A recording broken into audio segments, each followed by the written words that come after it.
성도 여러분, 안녕하세요. 오늘도 말씀의 은혜로 승리하는 저와 여러분 되길 주님의 이름으로 축원드립니다. 우리 지난주는 여러 행사들과 또 대신방으로 인해서 우리 한 주간 이 말씀 여행을 잠깐 쉬고 우리 다른 목사님들의 좋은 은혜 되는 말씀들 함께 좀 나눴고요. 오늘부터 다시 우리가 이 말씀 여행 사도행전의 이제 거의 끝부분을 다시금 이어가려고 합니다. 우리 잠깐 지난 시간을 잠깐 기억해 볼게요. 우리가 사도행전 1장부터 벌써 25장까지 함께 읽어왔습니다. 지난 시간 25장 우리 후반부 마무리를 함께 봤고요. 이제 사도행전도 28장, 이제 3장 남았다는 것도 아시면 되겠습니다. 우리 지난 시간 25장의 후반부 그 4차 전도 여행 중에 헤롯 아그리빠 왕이 등장하는 모습들을 함께 보았죠. 세 가지 은혜를 나눴는데, 첫 번째, 신임 총독이었던 베스도는 이 전에 있던 총독 벨릭스보다는 도덕적으로 타락하거나 뭐 그러지는 않았습니다. 굉장히 성실했고 자기의 역할을 잘 감당하려고 했어요. 그러나 그도 여전히 바울이 무죄인 걸 알면서도 유대인들과 또 여러 가지 자기의 인기와 이런 것들로 인해서 무죄 선고를 하지 못하고 갈팡질팡하는 모습들을 보여주게 되는 거죠. 오늘 우리도 그런 베스도의 모습을 보며 우리도 세상 속에 그렇게 살아가고 있지 않은가? 믿음을 가지고 있으면서도 이리저리 엿보며 흔들리며 살아가고 있지는 않는가? 우리 이런 모습들을 한번 기억했으면 좋겠다. 이렇게 한번 좀 나눴고요. 두 번째, 근데 반대로 또 그 법정에서 가장 연약했던 자 바울은 오히려 자기가 오직 로마를 향해 복음을 전하기 위해 흔들리지 않고 굳건하게 자기가 무죄인 걸 알고 자기도 강력하게 주장하면 여기서 무죄 방면될 걸 알면서도 끝까지 로마 법원에 일부러 항소까지 하는, 그래서 로마로 가기를 원하는 이 바울의 모습을 보면서 그는 오히려 믿음의 사람으로 주님의 복음을 전하기 위해 자기에게 해가 되든 뭐 이득이 되지 않던 뭐 이런 것 따지지 않고 굳건하게 믿음의 길을 끝까지 가는 바울의 모습을 우리 또 본받아야 된다라고 했습니다. 근데 세 번째 우리가 나눴던 건 뭐냐? 그럼 바울이 이렇게 힘들고 어려운 상황 가운데서도 믿음을 향해 굳건히 걸어갈 수 있었던 이유는 그가 믿음으로 굳건히 주님을 바라보며 걸어갈 때 그 주님이 우리의 산성과 방패와 보호되어 주셨음을 그 직접 경험했기 때문이죠. 그래서 오늘 우리도 우리의 산성과 방패와 보호되신 하나님을 경험하고 그 하나님을 의지하고 의탁함으로 우리가 이 혼란하고 흔들리는 세상 가운데서도 믿음으로 굳건히 걸어가야 되겠다. 우리 이런 내용들을 우리 지난 시간 함께 나눴습니다. 한 주가 지났지만 여러분 기억하실 수 있을 거예요. 자, 오늘은 사도행전의 26번째 시간입니다. 그래서 오늘은 사도행전 26-1의 시간이고요. 땅끝까지 전해지는 복음 32번째 시간입니다. 분량은 26장에 우리 전반부인 1절에서 8절, 그래서 우리 26장도 세 부분 나눠서 볼 건데 먼저 이 전반부를 함께 보도록 하겠습니다. 제목을 짓자면 은혜의 약속이라는 제목을 지어보았습니다. 왜 그런지는 이제 여러분 보시면 잘 아실 거예요. 자, 그럼 내용을 들어가기 전에 두 가지 맥을 한번 짚고 가봅시다. 자, 먼저 첫 번째, 오늘 말씀에 보면 바울이 아그리빠 왕 앞에서도 이 그 재판, 5번째 재판인데 그 재판에서도 자기의 변호에는 관심이 없고 오로지 예수님을 전할 관심만 하는 이유들이 무엇인가 잘 생각합니다. 왜 아그리빠 왕에서는 그렇게도 애를 쓰는가 한번 잘 기억해 보시면서 말씀을 읽었으면 좋겠습니다.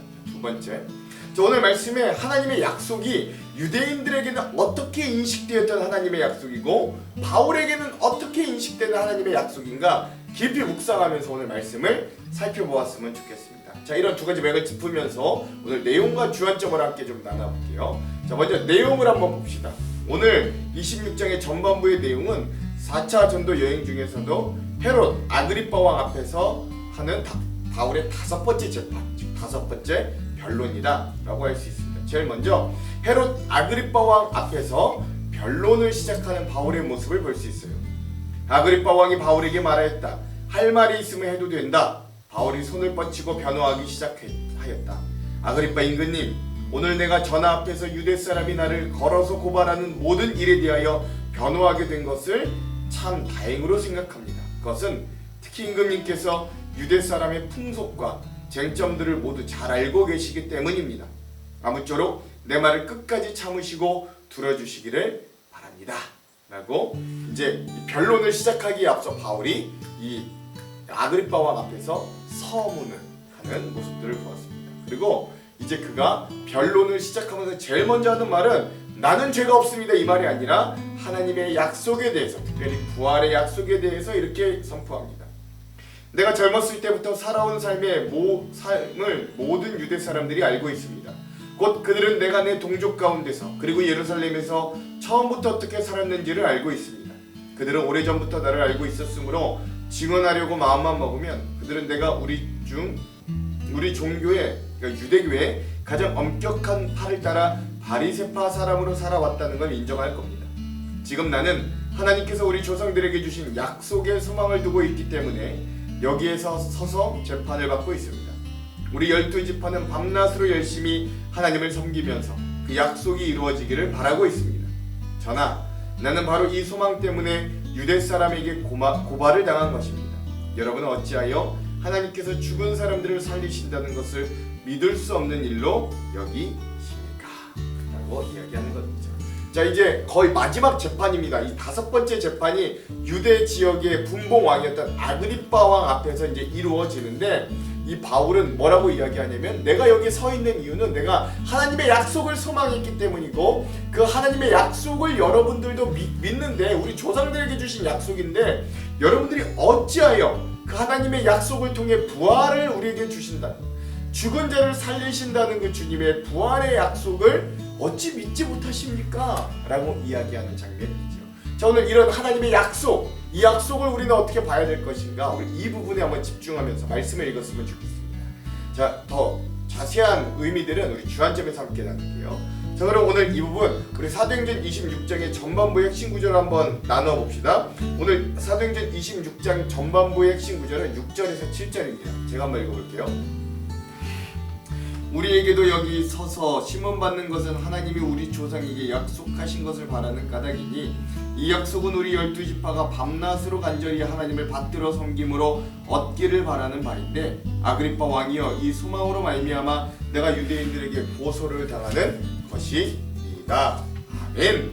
그렇죠? 네, 그래서 오늘 이런 이 하나님의 약속, 그 약속 때문에 내가 재판에 섰고 여러분은 어떻게 그 부활의 약속을 믿지 못하십니까? 라고 이야기하는 이 바울의 말을 오늘 말씀의 핵심 구절로 삼아 보았습니다.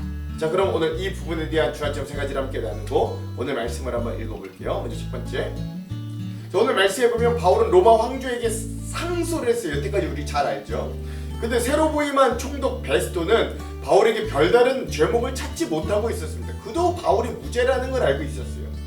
근데 그가 굳이 로마 시민권자인 그가 자기 권리를 써서 로마인 황제에게 굳이 가겠다고 하니 말릴 수는 없었고, 그 황제에게 드릴 상소 자료가 없었던 거예요. 굉장히 곤란했던 거예요. 그가 부임하기 전에는 바울은 헤롯 궁에 무려 2년이나 감금되었는데요, 죄 하나를 밝히지 못하고 있으니 참으로 답답할 노릇이었을 겁니다. 아무 죄도 없는 로마 시민권자를 2년 동안 감금했다가 이제 와서 풀어주는 것도 민망한 거예요. 그러면 사법의 건의가 땅에 떨어집니다. 또 바울이 당당히 최고의 법정 로마 황제에게 상소까지 해서 그냥 풀어주기도 이제는 어려운 상황입니다. 이때 예루살렘 성전을 관할하고 대제사장을 임명할 권한이 있었던 이 아그리빠 왕이 인사차 총독 베스토를 방문했죠. 여러분 기억나실 거예요. 율법을 잘 알고 유대인들의 삶을 잘 아는 이 아그리빠와 함께 다시 이 베스토 총독이 머리를 맞대고 바울을 신문하는 장면이 바로 오늘 마지막 5번째 재판의 장면입니다. 바울은 드디어 이 아그리빠 왕에 서서 자신의 변론을 말하게 되는 거예요. 그러나 사실 사도 바울은 이 아그리빠 왕 앞에 있던 모습은 존중받는 랍비의 모습도 아니었고, 우리는 인정하지만 이 재판장에서는 사도로서 서 있는 것도 아니었어요. 바울은 이 재판장에서 죄수, 즉 피고의 신분으로 서 있던 겁니다. 한마디로 지금 이 재판장은 사도 바울의 유무죄를 가르는 왕의 재판장이었던 거예요. 왕의 재판장에서 사도 바울은 강자가 아니라 오히려 약자입니다. 불리한 게 많아요. 재판장은 사도 바울의 신앙을 존중하거나 숭배하는 곳이 아닙니다. 의혹의 눈초리를 보낼 뿐만 아니라 그들의 판결에 따라 사도 바울이 어떤 불이익을 당할지 모르는 두렵고 떨리는 곳이 재판장이었어요. 역사적으로 많은 사람들이 이런 왕의 재판장에 서 왔습니다. 그곳에서 사람들은 자기의 신앙을 지키기도 했지만 때로는 변절했고, 때로는 타협했고, 때로는 예수님을 부인했어요. 그렇다면 사도 바울은 어땠을까요? 그는 담대하게 자신을 만나주셨던 부활하신 예수 그리스도를 전합니다. 우리 내일 보면 이제 알 거예요. 사도 바울은 이렇게 아그리빠 왕 앞에 서 있었어요. 물론 이것은 아그리빠 앞에서 사도 바울이 재판을 받는 상황이지만 사도 바울은 이 상황에서 왕을 단지 자기의 재판장으로만 간주하지 않았다는 게 중요합니다. 오히려 아그리빠 왕 앞에서 부활의 예수의 복음을 증거한 바울은 절호의 기회로 삼고 있다. 어떤 재판이든 바울은 거기에 집중한다라는 거 여러분 잘 아시죠? 오히려 아그리빠 왕 앞에서 부활의 예수 복음을 증거할 절호의 기회로 여기는 거예요. 한마디로 오늘 본문의 말씀은 사도 바울이 자기의 무죄와 또 선처를 호소하는 법정 변론이 아니라 왕 앞에서 부활의 예수를 증거하는 법정 설교에 가깝다라고 볼 수 있습니다. 그렇다고 사도 바울이 모든 사람 앞에서 아무런 생각 없이 하나님을 향한 열심만 가지고 복음을 전했다고 생각해서도 안 됩니다. 특히 오늘 본문에서는 바울 하면 을에 나오는 이 다메섹 도상의 회심 사건의 이야기도 등장하지만 이 또한 사도 바울은 매우 정교하고 지혜롭게 의도적으로 이 고려된 법정 설교의 한 대목으로 사용합니다. 왜냐하면 바울의 앞에 아그리빠 왕이 서 있었기 때문입니다. 그러면 아그리빠 왕은 어떤 사람인가? 오늘 말씀에 보면 3절에 그를 이렇게 소개해요. 특히 당신이 유대의 모든 풍속과 문제를 아심이니이다. 그러므로 내 말을 너그러이 들으시기를 바라나이다. 아멘. 그렇죠? 그러니까 지금 이 바울의 말을 듣고 있는 아그리빠 왕은 예수님 출생 당시 유대인의 왕이었던 헤롯 대왕의 증손자예요. 따라서 아그리빠 왕은 유대의 혈통을 가졌고 유대인의 종교 전통은 물론이고 메시아가 도래할 것이라고 하는 구약의 예언도 이미 잘 알고 있었던 사람입니다. 이것 때문에 바울은 아그리빠 왕의 이런 신앙적인 배경과 믿음을 염두에 두고 자기를 변호해야 할 왕의 법정에서 오히려 그 왕을 상대로 부활하신 예수님이 메시아다라고 하는 법정 설교를 시도했던 거예요. 왜냐하면 아그리빠 왕은 그의 생전에 예수님을 직접 만나지는 못하였어도 예수님과 비슷한 시대의 사람으로 예수님에 대한 부활과 기적과 죽으심에 대한 소문을 간접적으로 들었고 호기심을 가지고 바울의 말을 귀 기울였던 사람일 것이기 때문입니다. 아그리빠 왕이 만약에 이 예수님에 대한 복음을 듣고 회심한다면 그가 다스리는 지역의 사람들에게도 복음은 분명하게 들어갈 것이 훤히 보였기 때문에 바울은 자기의 목숨이 달려있는 이 재판장에서도 자기를 변호하기보다는 자기 앞에 서 있는 이 아그리빠 왕에게 복음을 전하기에 몰두하고 있었다. 이게 오늘 말씀의 배경이다 라고 할 수 있는 것이에요. 두 번째, 이런 상황에서 바울은 처음부터 자기에게 주어진 변론을 바로 사용한 것이 아니라 그의 말을 들을 아그리빠 왕의 마음을 누그러뜨리고 여는 작업들을 지혜롭게 발휘합니다. 2절에서 3절. 아그리빠 왕이여, 유대인이 고발하는 모든 일을 오늘 당신 앞에서 변명하게 된 것을 다행히 여기나이다. 특히 당신이 유대인의 모든 풍속과 문제를 아심이니이다. 그러므로 내 말을 너그러이 들으시기를 바라나이다. 아멘. 바울은 언제나 신중하고도 예를 갖추는 말로써 상황과 환경에 맞게 말을 할 수 있는 지혜로운 사람이었습니다. 이 말을 듣고 있는 아그리빠 왕과 자기의 공통점을 찾고 또 그가 마음을 열어 자기가 전할 복음이 그 마음에 들어가도록 아그리빠 왕의 마음을 여는데 지금 힘을 다하고 있는 거예요. 앞서 말했듯 아그리빠 왕은 이 유대 지역을 오랜 기간 다스림으로 하나님에 대해 그리고 유대교 율법에 대해 잘 아는 사람이었고 그 예수님을 믿는다면 그 통치하는 지역에 그리스도의 복음이 급속도로 전파될 건 자명했기 때문입니다. 이후에 바울은 바로 직설적으로 예수 그리스도에 대한 복음을 전하지 않고 자신의 출신도 유대인 중에 유대인이며 바리새인이었다라는 사실을 먼저 밝히는 거예요. 4절과 5절. 내가 처음부터 내 민족과 더불어 예루살렘에 젊었을 때 생활한 상황을 유대인이 다 아는 바라. 일찍부터 나를 알았으니 그들이 증언하려 하면 내가 우리 종교의 가장 엄한 파를 따라 바리새인의 생활을 하였다고 할 것이라. 아멘. 이렇게 바울은 자기도 유대교인들을 충분히 이해하며 자기도 누구보다 열심히 했던 유대교인이었기 때문에 나의 말을 좀 더 신뢰해달라고 이야기하는 거죠. 그리고 나서 그는 자신들의 조상들에게 주셨던 하나님의 약속에 대한 이야기로 드디어 변론을 시작합니다. 오늘 말씀의 6절과 7절.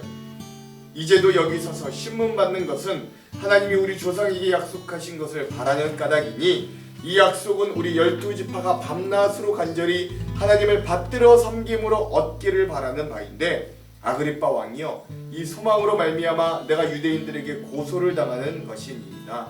아멘. 그렇죠? 제가 지금 방금 읽었던 이 6절과 7절 이 두 절에서 약속이라는 말이 참으로 중요합니다. 그리고 바울은 조상의 때로부터 하나님께서 이스라엘 백성들에게 허락하신 그 약속 때문에 내가 이렇게 재판을 받고 있다고 이야기하는 겁니다. 그렇다면 그 약속이라는 게 뭘까요? 바울이 말한 하나님께서 이스라엘의 조상들에게 약속하셨던, 그리고 이제까지 이어오는 그 약속은 바로 하나님이 이스라엘의 메시아를 보내주시겠다는 약속입니다. 그래서 이스라엘은 나라를 빼앗기고 난 수많은 역사의 시간 동안 12지파가 밤낮으로 간절히 메시아가 오기를 바랬어요. 그런데 문제는 이 약속을 어떻게 얻을 수 있는가에 대한 분명한 간극이 존재했다는 겁니다. 특별히 유대인들은 이 7절 후반부에 보면 12지파가 밤낮으로 간절히 하나님을 받들어 섬김으로 그 약속을 얻기를 바라고 말하는 부분에 우리가 좀 집중해 볼 필요가 있습니다. 즉 뭘 말하는 거예요? 여기서 약속의 성취를 얻기를 바란다 라고 하는 말 중에 얻는다 라고 번역된 헬라어 단어에는 어떤 노력에 의해 이르게 되고 어떤 노력 때문에 성취한다 라는 뜻이 있다는 거죠. 즉 하나님을 밤낮으로 간절히 받들어 섬기는 것, 즉 유대인들은 율법을 온전히 지키려는 수고와 노력을 통해서 메시아에 대한 약속을 우리가 얻을 수 있기를 바랬다라는 걸 알 수 있습니다. 즉 유대인들이 이해했던 약속의 성취, 즉 메시아의 오심은 하나님을 섬기는 열심과 율법을 철저히 지키는 공로를 통해 가능하다라고 여겼다는 거예요.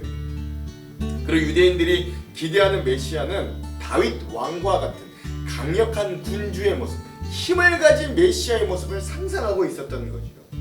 그래서 그 메시아가 오실 때 그가 이스라엘을 압제하던 모든 나라를 물리쳐주고 오히려 이스라엘이 메시아와 함께 모든 나라를 정복하여서 그 메시아와 자기들이 함께 왕노릇하며 살아갈 수 있을 거라고 기대했던 게 이들의 메시아 상이었습니다.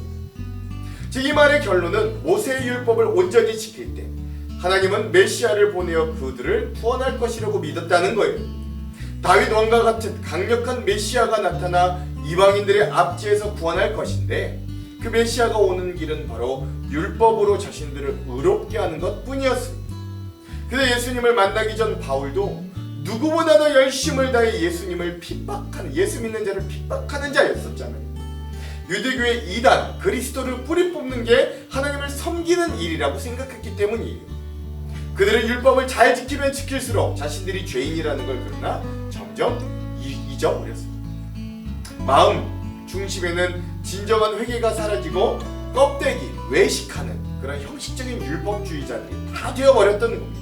그래서 한편 유대인들과 바울은 같은 하나님을 믿고 같은 소망을 품고 같이 바라지만 결국 유대인들은 바울을 죽이려 하게 되었다는 거죠. 그 이유는 서로가 바라는 메시아 상이 완전히 달랐기 때문이다 라고 할 수 있습니다. 오늘 우리에게도 하나님의 약속은 어떤 모습으로 다가옵니까? 그저 우리의 문제와 기도 제목을 다 이루어주시는 도깨비 방망이와 같은 하나님의 약속에만 여러분 기대하십니까? 아니면 때론 그 길을 따라감으로 각자의 십자가를 지고 때로는 고난과 연단마저도 기꺼이 받아들여야 하는 예수 그리스도를 하나님의 온전한 약속으로 알고 받고 따라가고 계십니다. 오늘 우리가 기대하는 하나님의 약속에 대해 먼저 깊이 묵상하는 하루가 되기를 간절히 소망합니다. 마지막 세 번째, 자 그러나 이제 변화되었던 바울이 말하는 하나님의 약속의 진짜 진의는 이제 그 뜻이 완전히 변화된 약속이었던 거예요. 바울이 말한 하나님의 약속으로 보내주신 그 메시아는 다윗과 같은 강력한 군주의 모습으로 온 메시아가 아니었고 오히려 죄인들을 위하여 스스로 목숨을 십자가에 드렸던 예수 그리스도가 약속의 실체였습니다. 예수님의 승리는 힘을 통해 전쟁으로 정복하는 승리가 아니라 그의 희생을 통해 부활로 승리를 이루셨습니다. 바울이 말하는 하나님의 약속은 그 자체 되셨던 예수, 바울이 말하는 하나님의 약속 그 자체가 되셨던 예수 그리스도는 그의 생전에도 그토록 유대인들이 하나님의 법으로 지켰던 율법에서 자유로우셨어요. 율법으로 부정하며 심판받아야 할 대상들이 아무런 공로 없이 그 예수 그리스도 메시아를 통해 치유받았어요. 하나님의 백성이라고 인정받았어요. 왜 예수님은 그들을 구원하셨어요? 이유가 없습니다. 오직 은혜뿐인 거죠. 바리새인들과 유대인들은 이런 은혜를 주는 메시아를 원치 않았어요. 누구나 값없이 예수님 안에서 얻는 그 은혜를 생각조차 하기 싫어했습니다. 되게 좀 황당한 사람들이죠.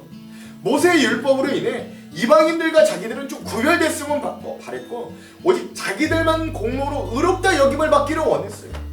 죄사함이 아닌 로마로부터 구원받고 싶었고 이방인들은 모두 굴복시키고 하나님의 유일한 선민으로 자기들만 구원받고 자기들만 살아가고 자기들만 복받기를 원했다는 거예요. 생각해보면 굉장히 못된 마음이죠. 그러나 하나님은 그런 메시아를 약속한 적이 없었습니다. 그들의 착각이었을 뿐이에요. 그들이 만들어낸 메시아는 단 한 번도 하나님이 계획한 메시아가 아니었어요. 하나님은 온 세상, 온 민족이 구원받기를 바라는 그것을 이루는 메시아를 바라셨죠. 그렇게 바울은 다메섹 도상에서 예수님을 만나고 눈이 멀지 않을 수가 없었던 거예요. 그의 존재가 와장창 완전히 깨지지 않을 수 없었던 겁니다. 예수님에게서는 그 어떤 메시아의 모습도 발견할 수 없었는데 자기가 핍박했던 그 예수님이 메시아라니, 그리고 하나님의 아들이라니, 그건 말도 안 되는 일이었어요. 심지어 바울이 사울이었을 때는 그런 메시아를 인정할 수 없어 젊었던 사울은 그리스도인들을 그렇게 핍박하고 잡아들였던 것 아니겠습니까? 그래서 바울도 예수님을 위해 한 것이라곤 핍박하고 저항한 것밖에 없었습니다. 즉 죽어 마땅한 그 대적자에게 예수님은 심판이 아니라 강권적인 은혜로 모든 죄를 씻어주셨어요. 그 예수를 만난 바울은 그 인생이 송두리째 변화되는 놀라운 인생이 되었습니다. 그러므로 바울에게 하나님의 약속, 즉 자신들의 조상들로부터 대대로 내려오는 하나님의 약속은 바로 그리스도인 예수일 수밖에 없었고, 그 약속 대신 예수님을 따라 그는 새로운 인생, 새로운 인격, 새로운 복음의 전파자로 변화될 수밖에 없었습니다. 그러므로 바울은 고린도후서 5장 17절에 그런 자신을 두고 이렇게 고백합니다. 그런즉 누구든지 그리스도 안에 있으면 새로운 피조물이라, 이전 것은 지나갔으니 보라 새 것이 되었도다. 아멘. 이 바울의 고백이요, 이런 은혜의 경험에서 비롯된 것입니다. 십자가의 예수를 만나자 그는 모든 과거와 모든 죄가 깨끗하게 되고 새 사람이 되었습니다. 이런 은혜를 경험하고도 변화되지 않을 수 있을까요?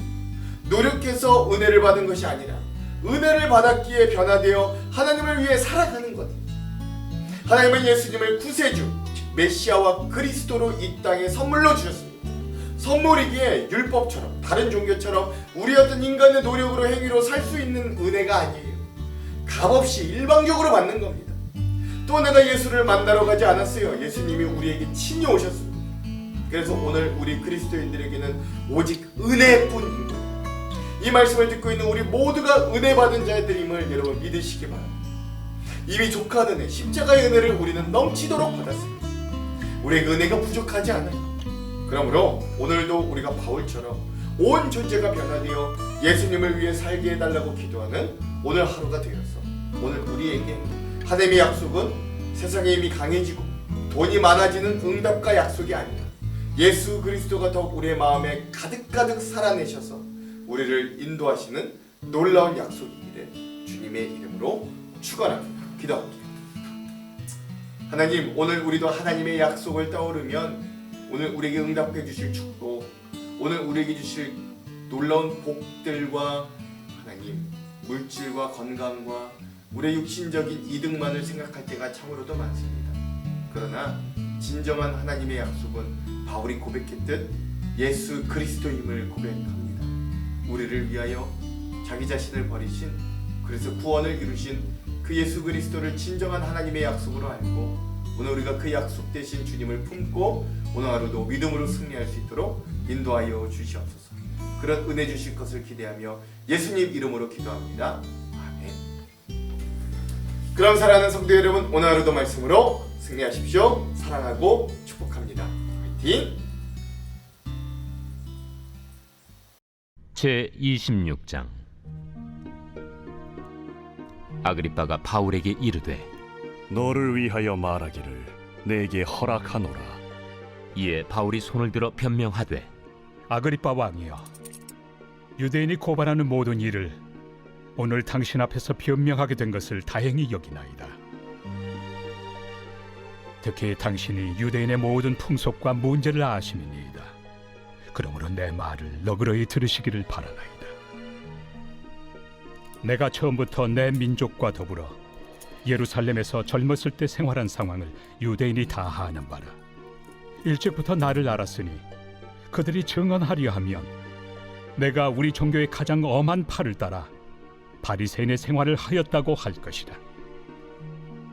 이제도 여기 서서 신문 받는 것은 하나님이 우리 조상에게 약속하신 것을 바라는 까닭이니 이 약속은 우리 12지파가 밤낮으로 간절히 하나님을 받들어 섬김으로 얻기를 바라는 바인데, 아그리빠 왕이여, 이 소망으로 말미암아 내가 유대인들에게 고소를 당하는 것이니이다.